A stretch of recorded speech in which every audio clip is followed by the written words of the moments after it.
Chapter 3 Trickster Tales 24 Manabozho's Adventures Episodes A and B Ojibwa Raiden Memoirs of the Geological Survey of Canada Anthropological Series 2 Episodes C and D Menomini Hoffman Report of the Bureau of American Ethnology 14 Episodes E and F Timagami Ojibwa Spec Memoirs of the Geological Survey of Canada Anthropological Series 9 Lake St. Clair, Manabozho saw a number of ducks, and he thought to himself, just how am I going to kill them?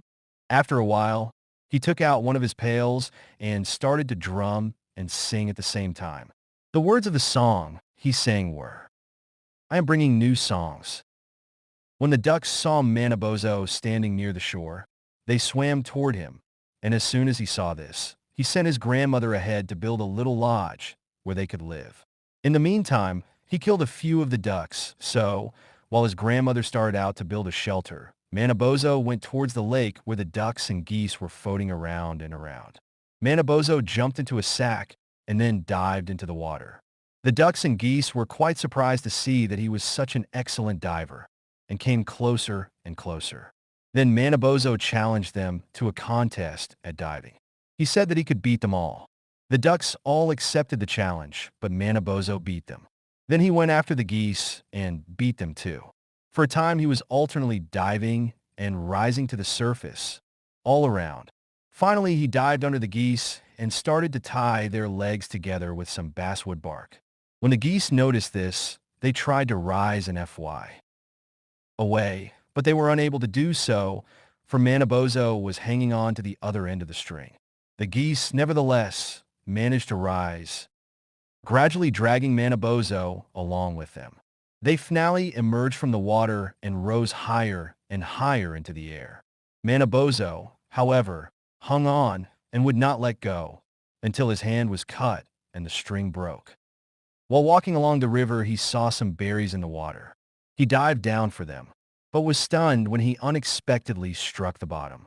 There he lay for quite a while, and when he recovered consciousness and looked up, he saw the berries hanging on a tree just above him.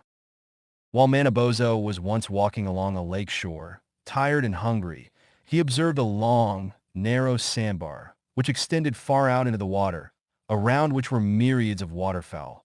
So Manabozho decided to have a feast. He had with him only his medicine bag, so he entered the brush and hung it upon a tree, now called Manabozho tree, and procured a quantity of bark, which he rolled into a bundle, and placing it upon his back, returned to the shore, where he pretended to pass slowly by in sight of the birds.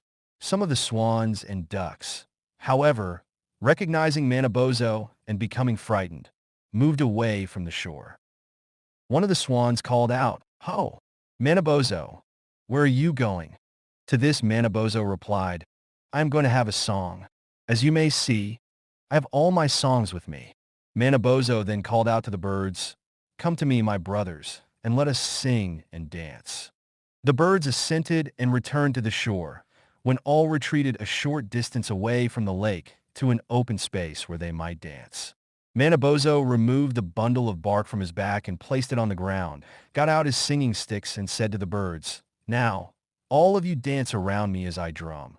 Sing as loudly as you can, and keep your eyes closed. The FRSD one to open his eyes will forever have them red and sore. Manabozho began to beat time upon his bundle of bark, while the birds, with eyes closed, circled around him, singing as loudly as they could.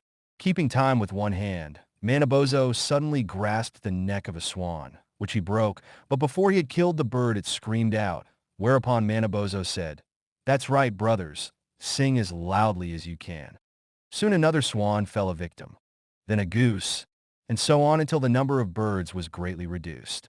Then the hell diver, opening his eyes to see why there was less singing than at FRSD, and beholding Manabozho and the heap of victims, cried out, Manabozho is killing us!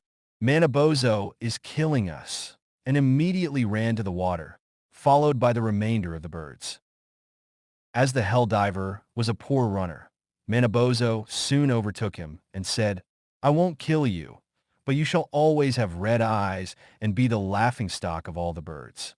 With this, he gave the bird a kick, sending him far out into the lake and knocking off his tail, so that the hell diver is red-eyed and tailless to this day.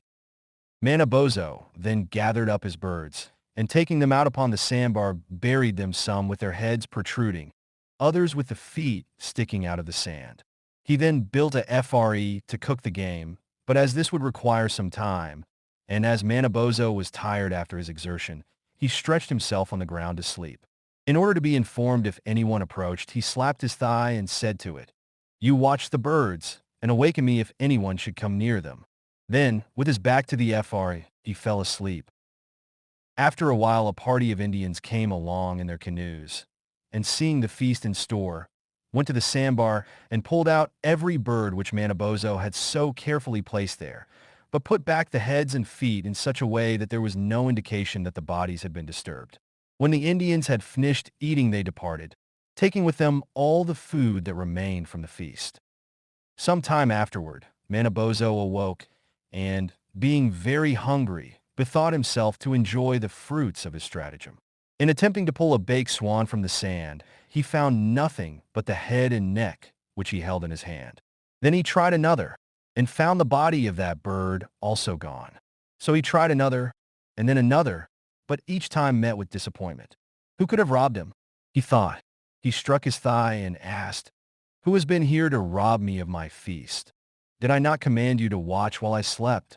His thigh responded, "I also fell asleep, as I was very tired, but I see some people moving rapidly away in their canoes. Perhaps they were the thieves. I see also they are very dirty and poorly dressed." Then Manabozho ran out to the point of the sandbar and beheld the people in their canoes just disappearing around a point of land. Then he called to them and reviled them, calling them Winnebago, Winnebago. And by this term the Menomini have ever since designated their thievish neighbors. After this, Manabozho began traveling again. One time he feasted a lot of animals. He had killed a big bear, which was very fat, and he began cooking it, having made a FRE with his bow drill. When he was ready to spread his meat, he heard two trees scraping together, swayed by the wind. He didn't like this noise while he was having his feast, and he thought he could stop it. He climbed up one of the trees, and when he reached the spot where the two trees were scraping, his foot got caught in a crack between the trees, and he could not free himself. When the foresty animal guest came along and saw Manabozho in the tree, the beaver said, "Come on to the feast. Manabozho is caught and can't stop us." And then the other animals came. The beaver jumped into the grease and ate it, and the otter did the same, and that is why they are so fat in the belly. The beaver scooped up the grease and smeared it on himself, and that is the reason why he is so fat now. All the small animals came and got fat for themselves. Last of all the animals came the rabbit. When nearly all the grease was gone, only a little left. So he put some on the nape of his neck and some on his groin, and for this reason, he is only a little fat in those places. So all the animals got their fat except Rabbit. Then they all went, and poor Manabozho got free at last. He looked around and found a bear's skull that was all cleaned except for the brain, and there was only a little of that left, but he couldn't get at it. Then he wished himself to be changed into an ant in order to get into the skull and get enough to eat, for there was only about an ant's meal left. Then he became an ant and entered the skull. When he had enough, he turned back into a man, but he had his head inside the skull. This allowed him to walk but not to see. On account of this, he had no idea where he was. Then he felt the trees. He said to one, "What are you?" It answered, "Cedar." He kept doing this with all the trees in order to keep his course. When he got too near the shore, he knew it by the kind of trees he met.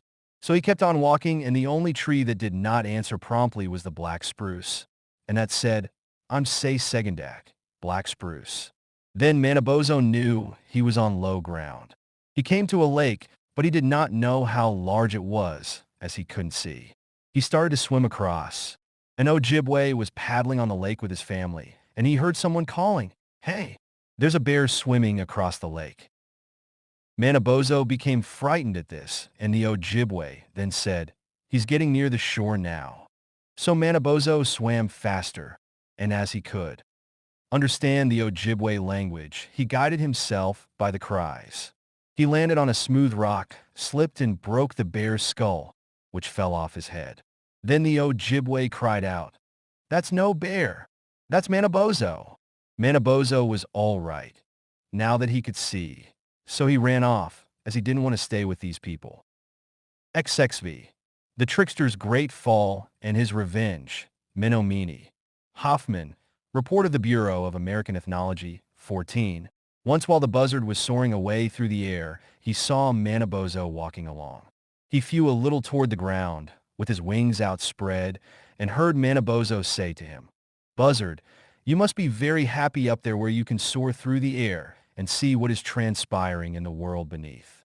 Take me on your back, so that I may ascend with you, and see how it appears down here from where you live." The buzzard came down and said, "Manabozho, get on my back, and I will take you up into the sky to let you see how the world appears from my abode." Manabozho approached the buzzard, but seeing how smooth his back appeared, said, "Buzzard, I am afraid you will let me slide from your back. So you must be careful not to sweep around too rapidly, that I may retain my place upon your back." The buzzard told Manabozho that he would be careful, although the bird was determined to play a trick on him if possible. Manabozho mounted the buzzard and held on to his feathers as well as he could. The buzzard took a short run, leaped from the ground, spread his wings, and rose into the air. Manabozho felt rather timid as the buzzard swept through the air, and as he circled around his body leaned so much that Manabozho could scarcely retain his position, and he was afraid of slipping off. Presently, as Manabozho was looking down upon the broad earth below, the buzzard made a sharp curve to one side, so that his body leaned more than ever. Manabozho, losing his grasp, slipped off and dropped to earth like an arrow. He struck the ground with such force as to knock him senseless. The buzzard returned to his place in the sky, but hovered around to see what would become of Manabozho. Manabozho lay a long time like one dead. When he recovered, he saw something close to and apparently staring him in the face. He could not at first recognize it, but when he put his hands against the object, he found that it was his own buttocks, because he had been all doubled up. He arose and prepared to go on his way, when he espied the buzzard above him, laughing at his own trickery. Manabozho then said, "Buzzard, you have played a trick on me by letting me fall, but as I am more powerful than you, I shall revenge myself." The buzzard then replied, "No, Manabozho, you will not do anything of the kind, because you cannot deceive me. I shall watch you." Manabozho kept on, and the buzzard, not noticing anything peculiar in the movements of Manabozho, flew on his way through the air. Manabozho then decided to transform himself into a dead deer, because he knew the buzzard had chosen to subsist on dead animals and FSH. Manabozho then went to a place visible from a great distance and from many directions, where he laid himself down and changed himself into the carcass of a deer. Soon the various birds and beasts and crawling things that subsist on such food began to congregate about the dead deer. The buzzard saw the birds flying toward the place where the body lay and joined them. He flew around several times to see if it was Manabozho trying to deceive him, then thought to himself, "No, that is not Manabozho. It is truly a dead deer."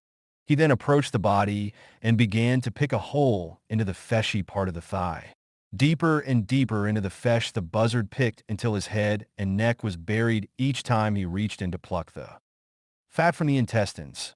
Without warning, while the buzzard had his head completely hidden in the carcass of the deer jumped up and pinched together his flesh, thus FRMLY grasping the head and neck of the buzzard. Then Manabozho said, "Ah, buzzard, I did catch you after all, as I told you I would. Now pull out your head." The buzzard with great difficulty withdrew his head from the cavity in which it had been enclosed, but the feathers were all pulled off, leaving his scalp and neck covered with nothing but red skin. Then Manabozho said to the bird, "Thus do I punish you for your deceitfulness. Henceforth you will go through the world without feathers on your head and neck, and you shall always stink because of the food you will be obliged to eat. That is why the buzzard is such a bad-smelling fellow, and why his head and neck are featherless." XXVI. The Deceived Blind Men, Menomini. Hoffman, Report of the Bureau of American Ethnology 14. There was a large settlement on the shore of a lake, and among its people were two very old blind men. It was decided to remove these men to the opposite side of the lake, where they might live in safety, as the settlement was exposed to the attack of enemies, when they might easily be captured and killed. So the relations of the old men got a canoe, some food, a kettle, and a bowl, and started across the lake, where they built for them a wigwam in a grove some distance from the water. A line was stretched from the door of the wigwam to a post in the water, so that they would have no difficulty in helping themselves. The food and vessels were put into the wigwam, and after the relations of the old men promised them that they would call often and keep them provided with everything that was needful, they returned to their settlement. The two old blind men now began to take care of themselves. On one day, one of them would do the cooking while the other went for water, and on the next day they would change about in their work so that their labors were evenly divided. As they knew just how much food they required for each meal, the quantity prepared was equally divided, but was eaten out of the one bowl which they had. Here they lived in contentment for several years. But one day a raccoon, which was following the water's edge looking for crawfish, came to the line which had been stretched from the lake to the wigwam. The raccoon thought it rather curious to find a cord where he had not before observed one, and wondered to himself, "What is this? I think I shall follow this cord to see where it leads." So he followed the path along which the cord was stretched until he came to the wigwam. Approaching very cautiously, he went up to the entrance, where he saw the two old men asleep on the ground, their heads at the door and their feet directed toward the heap of hot coals within. The raccoon sniffed about and soon found there was something good to eat within the wigwam, but he decided not to enter at once for fear of waking the old men. So he retired a short distance to hide himself and to see what they would do. Presently the old men awoke, and one said to the other, "My friend, I am getting hungry. Let us prepare some food." "Very well," replied his companion. "You go down to the lake and fetch some water while I get the FRE started." The raccoon heard this conversation, and wishing to deceive the old man, immediately ran to the water, untied the cord from the post, and carried it to a clump of bushes, where he tied it. When the old man came along with his kettle to get water, he stumbled around the brush until he found the end of the cord. Then he began to dip his kettle down upon the ground for water. Not finding any, he slowly returned and said to his companion, "We shall surely die, because the lake is dried up and the brush is grown where we used to get water. What shall we do?" "That cannot be," responded his companion, "for we have not been asleep long enough for the brush to grow upon the lake bed. Let me go out to try if I cannot get some water." So taking the kettle from his friend, he started off. So soon as the FRSD old man had returned to the wigwam, the raccoon took the cord back and tied it where he had found it, then waited to see the result. The second old man now came along, entered the lake, and getting his kettle full of water returned to the wigwam, saying, as he entered, "My friend, you told me what was not true. There is water enough. For here, you see, I have our kettle full." The other could not understand this at all, and wondered what had caused the deception. The raccoon approached the wigwam and entered to await the cooking of the food. When it was ready, the pieces of meat, for there were 8 of them, were put into the bowl, and the old men sat down on the ground facing each other, with the bowl between them. Each took a piece of meat, and they began to talk of various things, and were enjoying themselves. The raccoon now quietly removed 4 pieces of meat from the bowl and began to eat them, enjoying the feast even more than the old blind men. Presently one of them reached into the bowl to get another piece of meat, and finding that only 2 pieces remained, said, "My friend, you must be very hungry to eat so rapidly. I have had but 1 piece, and there are but 2 pieces left." The other replied, "I have not taken them, but suspect you have eaten them yourself," whereupon the other replied more angrily than before. Thus they argued, and the raccoon, desiring to have more sport, tapped each of them on the face.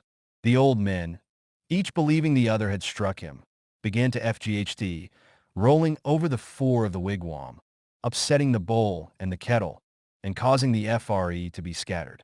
The raccoon then took the 2 remaining pieces of meat and made his exit from the wigwam, laughing ha, Ha, ha, ha. Whereupon the old men instantly ceased their strife, for they now knew they had been deceived. The raccoon then remarked to them, I have played a nice trick on you. You should not offend fault with each other so easily. Then the raccoon continued his croft hunting along the lake shore. XXVI. The Trickster's Race, Blackfoot. Whistler and Duval, Anthropological Papers of the American Museum of Natural History, 2. Now Old Man went on and came to a place where deer and elk were playing a game called Follow Your Leader. Old Man watched the game a while. Then he asked permission to play. He took the lead, sang a song, and ran about this way and that, and finally led them up to the edge of a cliff. Old Man jumped down and was knocked senseless. After a while he got up and called to the rest to follow. No, we might hurt ourselves. Oh, said Old Man, it is nice and soft here, and I had to sleep a while. Then the elk all jumped down and were killed. Then Old Man said to the deer, Now you jump. No, said the deer, we shall not jump down, because the elk are all killed. No, said Old Man, they are only laughing. So the deer jumped down and were all killed. Now, when the elk were about to jump over, there was a female elk about to become a mother, and she begged Old Man not to make her jump, so he let her go. A few of the deer were also let go for the same reason. If he had not done this, all the elk and deer would have been killed. Old Man was now busy butchering the animals that had been killed by falling over the cliff. When he was through butchering, he went out and found a place to camp. Then he carried his meat there and hung it up to dry. When he was all alone, a coyote came to him. This coyote had a shell on his neck, and one leg was tied up as if badly hurt. The coyote said to Old Man, Give me something to eat. Old Man said to him, Give me that shell on your neck to skim the soup, and I will give you something to eat. No, said Coyote, that shell is my medicine. Then Old Man noticed that the coyote had his leg tied up and said, Well, brother, I will run you a race for a meal. Well, said Coyote, I am hurt. I cannot run. That makes no difference, said Old Man. Run anyway. Well, said Coyote, I will run for a short distance. No, said Old Man, you have to run a long distance. Finally, Coyote agreed. They were to run to a distant point, then back again. Coyote started out very slow and kept crying for Old Man to wait, to wait. At last, Coyote and Old Man came to the turning point. Then Coyote took the bandage off his leg, began to run fast, and soon left Old Man far behind. He began to call out to all the coyotes, the animals, and mice, and they all came rushing up to Old Man's camp and began to eat his meat. It was a long time before Old Man reached the camp, but he kept calling out, Leave me some meat. Leave me some meat. 18ei. The Eye Juggler, Shane Krober, that Journal of American Folklore, 13. There was a man that could send his eyes out of his head on the limb of a tree and call them back again by saying, Eyes hang upon a branch. White man saw him doing this and came to him crying. He wanted to learn this too. The man taught him, but warned him not to do it more than 4 times in one day. White man went off along the river. When he came to the highest tree he could see, he sent his eyes to the top. Then he called them back.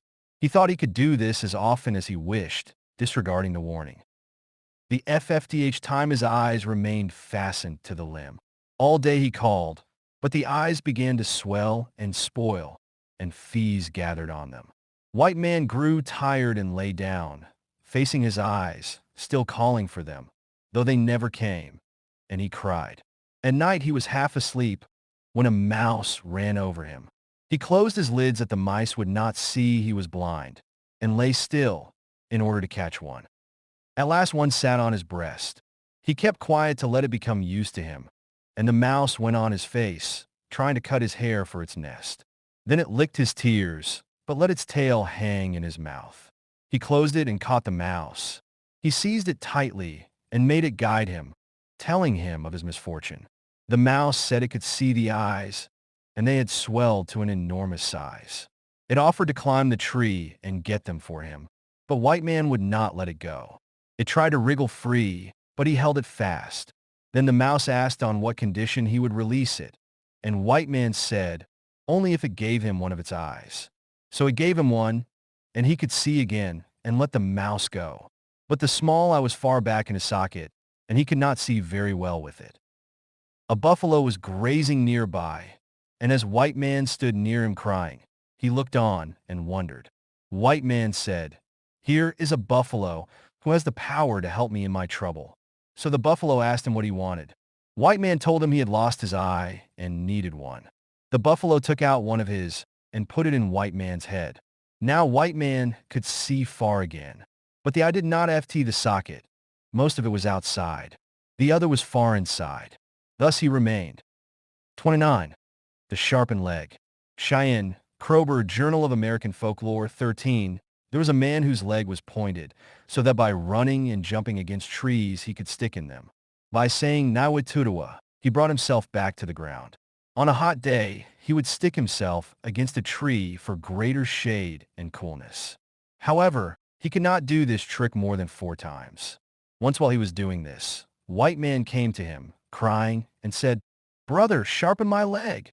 The man replied, "That is not very hard. I can sharpen your leg." White Man stood on a large log, and the other, with an axe, sharpened his leg, telling him to hold still bravely. The pain caused the tears to come from his eyes. When the man had sharpened his leg, he told him to do the trick only 4 times a day, and to keep count in order not to exceed this number. White Man went down toward the river, singing. Near the bank was a large tree. Toward this he ran, then jumped and stuck in it. Then he called himself back to the ground. Again he jumped, this time against another tree. But now he counted 1, thinking in this way to get the better of the other man. The 3rd time he counted 2. The 4th time, birds and animals stood by, and he was proud to show his ability and jumped high and pushed his leg up to the knee. Then coyotes, wolves, and other animals came to see him. Some of them asked how he came to know the trick and begged him to teach it to them so they could stick to trees at night. He was still prouder now, and for the FFTH time he ran and jumped as high as he could, and half his thigh entered the tree. Then he counted 4. Then he called to get to the ground again. But he stuck. He called out all day. He tried to send the animals to the man who had taught him. He was fast in the tree for many days, until he starved to death. XXX, the Offended Rolling Stone. Pawnee, Dorsey, Publications of the Carnegie Institution, Licks. Coyote was going along, and as he had not had anything to eat for some time, he was very hungry. In the evening he went to a high hill and sat down. Early the next morning he started again. He came to a big round stone. He took out his knife and said, "Grandfather, this knife I give to you as a present. I want you to help me to get something to eat." Coyote went over a hill, and there in the bottom was a village of people. He went into the village, and he could see meat hanging on poles everywhere in the camp. He went into one of the teepees, and the people in the teepee roasted a piece of meat for him. Just as he was about to taste of the meat, he thought of his knife and said, "Why did I give my knife to that stone? I should have kept it, and then I should have been able to cut the meat without having to pull it with my hands." He asked to be excused and went out. He went to where the stone was. He said, "Grandfather, I will have to take back this knife, for I have found a village of people with plenty of meat." He went over the hills and into the bottom, but there was no village there. Coyote went back and returned the knife to the stone. He went back over the hills, and there saw the village, and he entered one of the teepees. They placed before him some meat. He began to chew the meat. He thought of his knife. He went back to the stone, and as he took the knife, the stone said, "Why do you take the knife away from me? I am now going to kill you." Then the stone ran after the coyote. Coyote ran and came to a den of bears. He told the bears that a person was running after him, and he asked them to help him. The bears said that they were not afraid of anything. They asked what the thing was, and he said it was the stone. The bears said, "Keep on running. We cannot do anything with the stone." The stone was close to Coyote when he came up to another den of mountain lions. They also told Coyote to pass on, as they could not do anything for him. After a while, Coyote came to a buffalo standing all alone, but when the buffalo found out that it was the stone running after Coyote, he told him to pass on. At last, Coyote came to a place where the bullbat stayed. Coyote said, "Grandchildren, there is a person running after me." The bull bats then said, "Enter our lodge and remain there." When the stone came rolling up, it said, "Where is that person who came here?"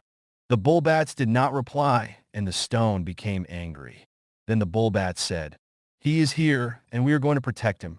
The bull bats flew up and then down, and they expelled Fatus on the stone. Every time they did this, a piece broke off from the stone. The largest bull bat came down and expelled Fatus right on the center and broke the stone into pieces. Then the coyote was told to come out and go on his way. Coyote started off, and when he got over the hills, he turned around and yelled at the bull bats and said, "All you big-nosed funny things, how you did behave to that stone." The bull bats heard it and did not pay any attention, but he kept on making fun of them. Then the bull bats flew up in a group and came down, and with their wings they got the stones together again and started it to rolling, and said, "Go and kill that fellow." The stone then ran after Coyote, and Coyote tried to get away, but he could not. At last he gave out. He jumped over a steep bank, and the stone was right behind him. As Coyote struck the bottom, the stone fell on him and killed him. This is why we used to find dead coyotes in the hills and valleys. XXXI. The Trickster Kills the Children, Arapaho, Dorsey and Kroeber, Field Museum. Anthropological Series V. Nahanson was traveling down a stream. As he walked along on the bank, he saw something red in the water. They were red plums. He wanted them badly. Taking off his clothes, he dived in and felt over the bottom with his hands. But he could find nothing, and the current carried him downstream and to the surface again. He thought. He took stones and tied them to his wrists and ankles so that they should weigh him down in the water. Then he dived again. He felt over the bottom, but could find nothing. When his breath gave out, he tried to come up, but could not. He was nearly dead when at last the stones on one side fell off, and he barely rose to the surface sideways and got a little air. As he revived, floating on his back, he saw the plums hanging on the tree above him. He said to himself, "You fool!" He scolded himself a long time. Then he got up, took off the stones, threw them away, and went and ate the plums. He also fled his robe with them. Then he went on down the river. He came to a tent. He saw a bear woman come out and go in again. Going close to the tent, he threw a plum so that it dropped in through the top of the tent. When it fell inside, the bear women and children all scrambled for it. Then he threw another and another. At last one of the women said to her child, "Go out and see if that is not your Uncle Nahanson." The child went out, came back, and said, "Yes, it is my Uncle Nahanson." Then Nahanson came in. He gave him the plums and said, "I wonder that you never get plums. They grow so near you."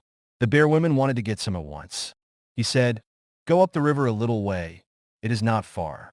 Take all your children with you that are old enough to pick. Leave the babies here, and I will watch them." They all went. Then he cut all the babies' heads off.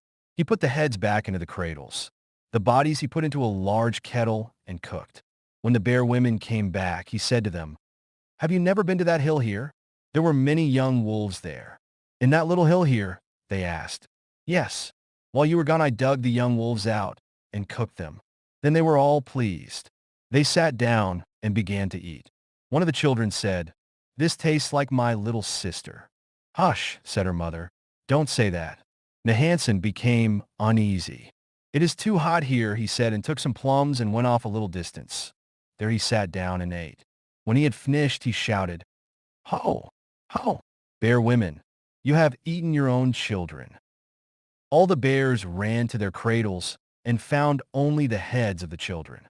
At once they pursued him. They began to come near him. Nahanson said, "I wish there were a hole that I could hide in." When they had nearly caught him, he came to a hole and threw himself into it.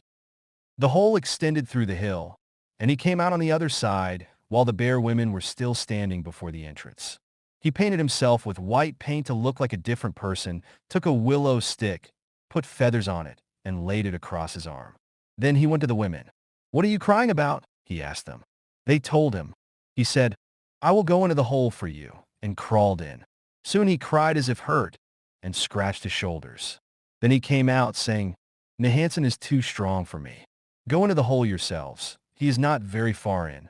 They all went in but soon came out again and said, "We cannot offend him." Nahantson entered once more, scratched himself bloody, bit himself, and cried out. He said, "He has long finger-nails with which he scratches me. I cannot drag him out, but he is at the end of the hole. He cannot go back farther. If you go in, you can drag him out. He is only a little farther than you went last time." They all went into the hole. Nahantson got brush and grass and made a FRE at the entrance. "That sounds like Fint striking," said one of the women. "The Fint birds are fine," Nahantson said. "That sounds like FRE," said another woman. "The FRE birds are flying about. They will soon be gone by." "That is just like smoke," called a woman. "The smoke birds are passing." "Go on, he is only a little farther. You will catch him soon," said Nahantson. Then the heat followed the smoke into the hole. The bear women began to shout. "Now the heat birds are flying," said Nahantson. Then the bears were all killed. Nahantson put out the FRE and dragged them out. "Thus one obtains food when he is hungry," he said. He cut up the meat, ate some of it, and hung the rest on branches to dry. Then he went to sleep. XXXI. Wildcat gets a new face. UNT. Mason, Journal of American Folklore, 23. Long ago, Wildcat had a long nose and tail. One day, he was sleeping on a rock when Coyote came along. He pushed Wildcat's nose and tail in and then went home. At noon, Wildcat woke up and noticed his short nose and tail. "What's the matter with me?" he asked. Then he guessed the cause. "Oh, Coyote did that," he said, and he hunted for him. Now, Coyote was sleepy and had lain down. Wildcat came and sat down beside him. He pulled out Coyote's nose and tail and made them long. They were short before. Then he ran off. After a while, Coyote woke up and saw his long nose and tail. 33. The Trickster becomes a dish. Lillooet. Tight. Journal of American Folklore, 25. Two brothers lived at the very headwaters of the upper Lillooet River and spent most of their time training themselves in the neighboring mountains, for they wished to become great. One of them became ill and had to remain at home. After 4 years' illness, he became weak and so thin that he seemed nothing but skin and bones. His brother grew anxious about him and stopped his training. He hunted and brought in rabbits, squirrel, and all kinds of meat for his sick brother. He also threw small pieces of stick into the water, making them turn into FSH. Then he caught them and gave them to his brother to eat. But no kind of food seemed to agree with the invalid, for he rapidly grew weaker and thinner. When the youth saw that no food did his brother good, he made up his mind to take him away to some other place to be cured. They embarked in a canoe and proceeded down the Lillooet River, giving names to all the places as they passed along. They came to a place they called Ilamix. Here there was a rock which dammed the river. They made a hole through it to allow their canoe to pass. Even at the present day, it appears like a stone bridge across the river. Proceeding, they came to a place they called Comelix. Here 2 creeks, running from opposite directions, met each other with very great force. They made the water smooth enough to be safe for a canoe to pass. Proceeding, they came to a place they named Kilexwin. Here there was a steep, rocky mountain close to the river. They threw their medicine mat at it, and it became fat like a mat. Thus they proceeded down to Big and Little Lillooet Lakes and the lower Lillooet River until they reached Harrison Lake. All the way along they gave names to the places, made the waters navigable, and changed many features of the country. They reached Fraser River, went down to its mouth, and proceeded out to sea to the land of the salmon. When they arrived there, the strong brother hid himself, while the sick man transformed himself into a wooden dish, nicely painted and carved, and in this form he fought against the dam inside of which the people kept the salmon. A man found the dish and took it to his daughter, who admired it very much and used it to eat from. Whatever salmon she left in the dish overnight always disappeared, but she did not care because salmon were plentiful. The dish ate the salmon, or rather, the sick brother in dish form, and soon he became fat and well again. The other brother left his hiding place every night to see the invalid and to eat salmon out of the basket into which the people threw their leavings. He was glad to see his brother getting well so rapidly. When he had become very fat, his brother told him it was time they departed. So one night he broke the dam and let the salmon out. Then they embarked in their canoe and led the salmon toward the mouth of the Fraser River. The salmon traveled very fast, and by the next morning they had reached the river. As they ascended, they took pieces of salmon from their basket and threw them into the different creeks and rivers. Wherever they threw pieces of salmon, some of the FSH followed. Thus they introduced the salmon into the streams of the interior. Henceforth, said they, salmon shall run at this time each year, and the people shall become acquainted with them and eat them. Then the brothers returned to their home at the head of the upper Lillooet River, and they made near their house the hot springs called Sick, which they used for cooking their food. XXXIV. Coyote proves himself a cannibal. G. Carrillo Apache. Goddard, Anthropological Papers of the American Museum of Natural History. 8. Owl was the one who had arrows. He had a club also with which he killed men whom he ate. Up at the low gap I am watching for men. Woo woo woo, he sang. Coyote came walking along in front of him. Woo woo woo, sang Owl. I am looking for men in the low gap. The two came face to face there. Now, said Owl, the one who vomits human flesh will kill men. Very well, said Coyote. Shut your eyes. Owl shut his eyes. When he vomited, Coyote put his hand under and took the meat. The grasshoppers which Coyote vomited he put in Owl's hand. Now open your eyes, said Coyote. Owl looked and saw the grasshoppers lying in his hand. Coyote showed him the meat. What did I tell you, said Coyote. This is the meat I threw up. Where did I drink in the grasshoppers, said Owl. Coyote ran all around Owl. Because I run fast like this I eat people, said Coyote. These legs of yours are too large. I will FX them for you. Shut your eyes. Coyote cut Owl's leg, trimming away the meat. He broke his leg with a stone and took the arrows away, leaving him only the club. Coyote ran around Owl, who threw his club at him. He would say, "Come back, my club," and it would come back to him. He threw it again. "Come here, my club," he called. He hit him with it. Coyote said, "Wherever a stick falls when one throws it, there it will lie." The club did not return to Owl. Now you will live right here in the canyon where many arrows will be in front of you.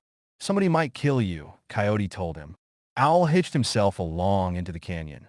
Arrows painted black may kill you, said Coyote. Coyote went around in front of him and shot him with his own. Owl's arrows. After that, everybody was afraid of Coyote, who went around killing off the people. XXXV. The Bungling Host, Thompson. Tight. Memoirs of the American Folklore Society. 6. The Black Bear invited the Coyote to her underground lodge. He went the next morning, and on arriving was kindly treated by the bear. She gave him berries and other food to eat, which was very acceptable to him, as he was almost famishing. Before long the Black Bear put more wood on the FRE and placed a dish down by the side of the FRE. Then she held her hands, fingers turned downward, in front of the blaze. Before long, melted fat commenced to drip from her fingertips into the dish below, which in a short time became quite full. She took the dish and placed it in front of the Coyote, asking him to partake of the fat, which he did, eating as much as he was able. After finishing his repast, the Coyote said that he would now go home. At the same time, he invited the Black Bear to his house on the morrow, when he said he would return her dish, which in the meantime he would borrow so as to take home the rest of the fat for his wife. In due course, the Black Bear arrived at the Coyote's house, where she was treated to some offal which the Coyote had found, but which he told her was fresh, as he had been out hunting and had just brought it in. After a while, the Coyote told his wife to stir the FRE because he wanted to get some fat to give to his guest. He then set the dish down close to the FRE and, holding up his paws in front of the blaze, exactly as the Black Bear had done, he awaited results. As there was no sign of any fat coming, he placed his paws still nearer to the flame and held them there until they commenced to shrivel and curl up with the heat, and still there were no signs of any grease dripping down. His paws had now almost shrunk up into a ball. He was unable to endure the pain any longer, withdrew his hands from the FRE, and ran around the house, howling with pain. The Black Bear then said to him, "What a fool you are! Poor fellow. Watch me how I do it. She then held up her paws in front of the FRE, as she had done on the previous day, and before long the dish was full of grease. She then made the coyote a present of the grease, and told him never to try and do what was beyond his power. Sometime afterwards the coyote felt hungry and thought he would pay a visit to Tsalas, who lived in an underground lodge some little distance away. Upon entering, Tsalas treated him kindly, telling him that he would go and get some fresh FSH for him to eat. He went outside, took a withe from some neighboring bushes, and went down to the river, where he made a small hole in the ice and commenced to dive for FSH. The coyote, meanwhile, watched all his movements from the top of the ladder. Before long, Tsalas had caught a goodly number of FSH, which he strung on the withe, and returning home, cooked some of them for the coyote, who soon ate his FLL. On leaving, the coyote invited Tsalas to visit him at his house on the morrow. Accordingly, the next day, Tsalas repaired to the coyote's house, where he was offered old meat. But unlike the black bear, he was not fond of such food.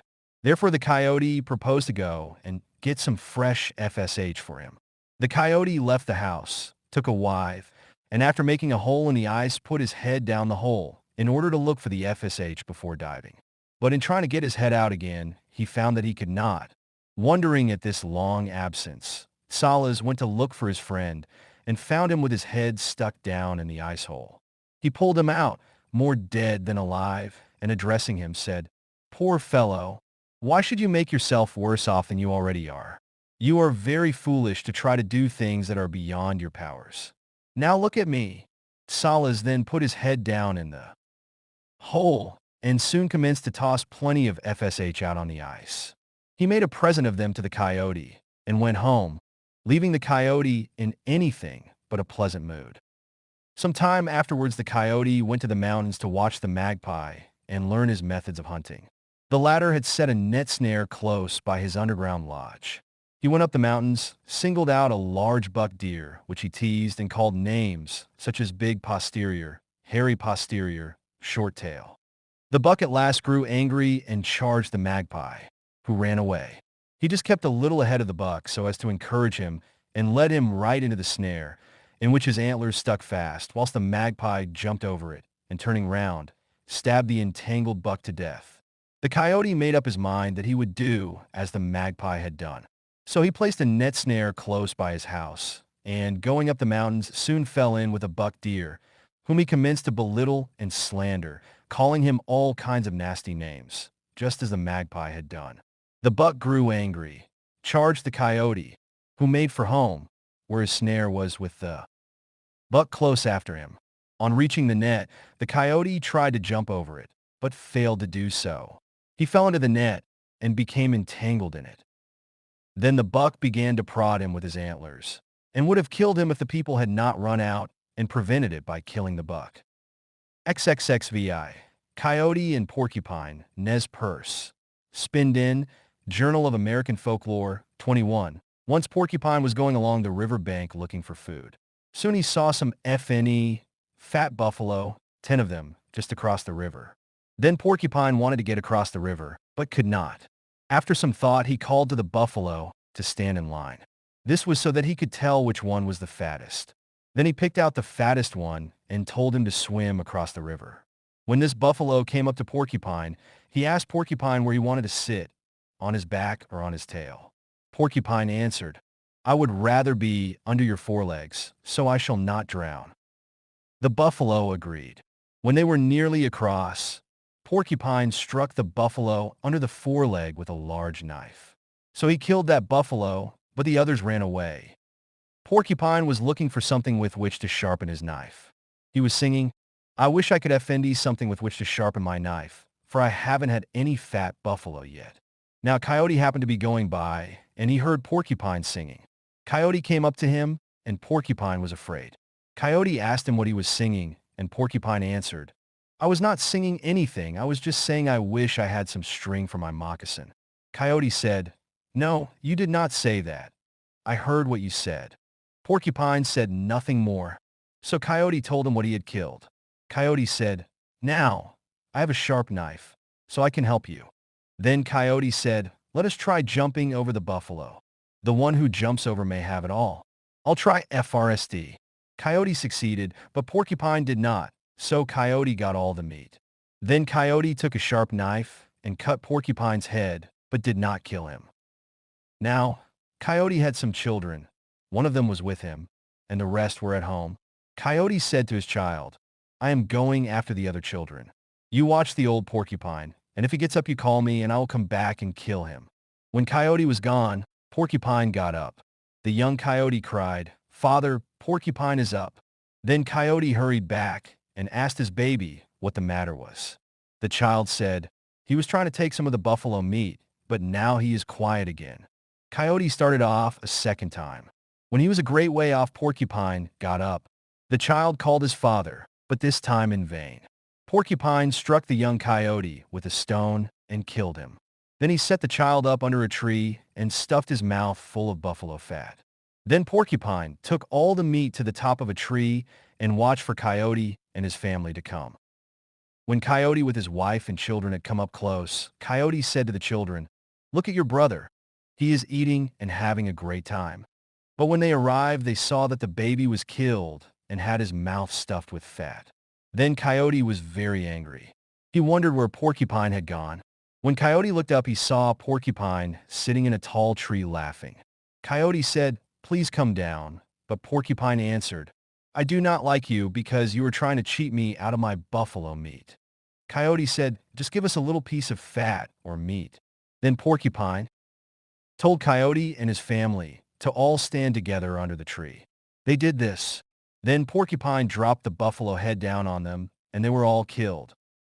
XVI. Beaver and Porcupine, Tlingit. Swanton, Bulletin of the Bureau of American Ethnology, 39. The beaver and the porcupine were great friends and went about everywhere together. The porcupine often visited the beaver's house, but the latter did not like to have him come because he left quills there. One time, when the porcupine said that he wanted to go out to the beaver's house, the beaver said, All right, I will take you out on my back.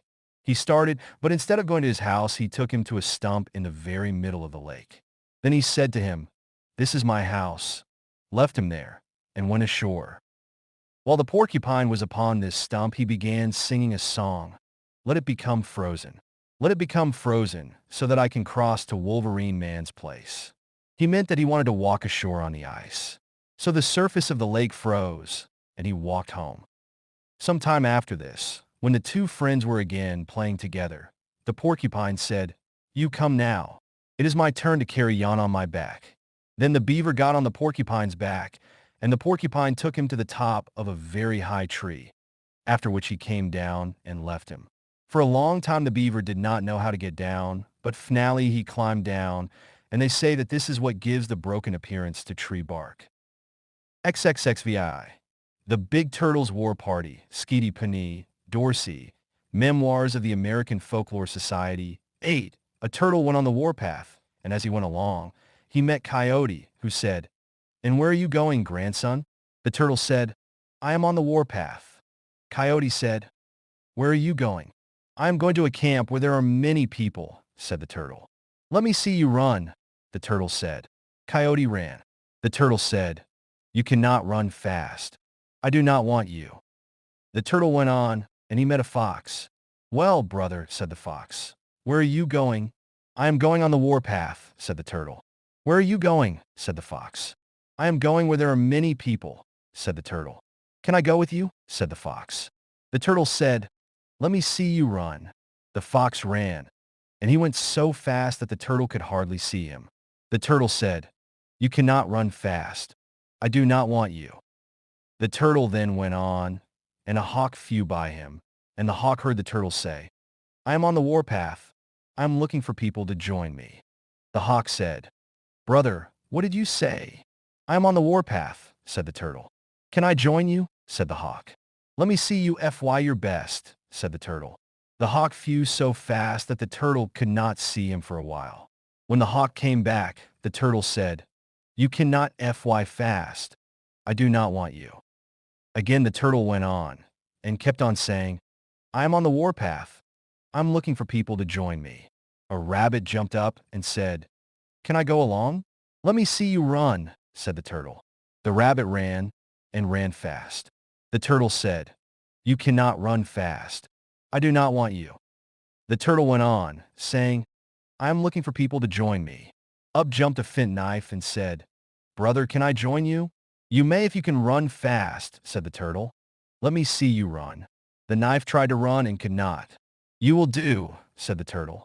Come with me. They went on, and the turtle was saying, I am looking for people to go on the warpath with me. Up jumped a hairbrush. What did you say? Said the brush. I am on the warpath, said the turtle. Can I go along? Said the brush. The turtle said, let me see you run. The brush tried to run, but could not. The turtle said, you will do. Come with us. They went on, and the turtle was saying, I am on the warpath. I am looking for people to join me. Up jumped an awl, and it said, can I join you? The turtle said, let me see you run. The awl tried to run, but could not. You will do, said the turtle. Come with us. So the four went on, and they came to a big camp, and the turtle sent the knife into camp. The knife went into camp, and one man found it, took it home, and while trying to cut meat, the man cut his fingers and threw the knife at the doorway. The knife went back to the turtle and said, I was picked up, and while the man was trying to cut meat, I cut his hand, and he threw me at the doorway. So I came back. The turtle said, very well. Now, brush, you go and see what you can do. So the brush went into camp, and a young girl picked it up and commenced to brush her hair. The brush pulled the girl's hair out so that the girl threw the brush at the doorway, and it came back. It said, Brother Turtle, there is a young girl who has lovely hair.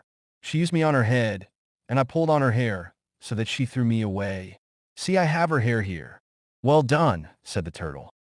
Now all, go and be brave, said the turtle. The all went into camp, and an old woman picked it up. She began to sew her moccasins, and all at once she stuck the awl in one of her fingers.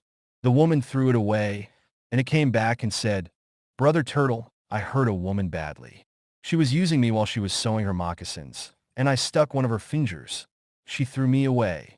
Well done, brothers, now it is my turn, said the turtle. The turtle went into camp, and people saw him and said, What does this mean? Look at Turtle. He is on the warpath. Let us kill him. So they took him, and people said, Let us spread hot coals and put him in there. All right, said the turtle. That will suit me, for I will spread out my legs and burn some of you. People said, True. Let us then put a kettle over the FRE, and when the water boils, let us put him in. The turtle said, Good. Put me in, and I will scald some of you. People said, True. Let us throw him into the stream. The turtle said, No, do not do that.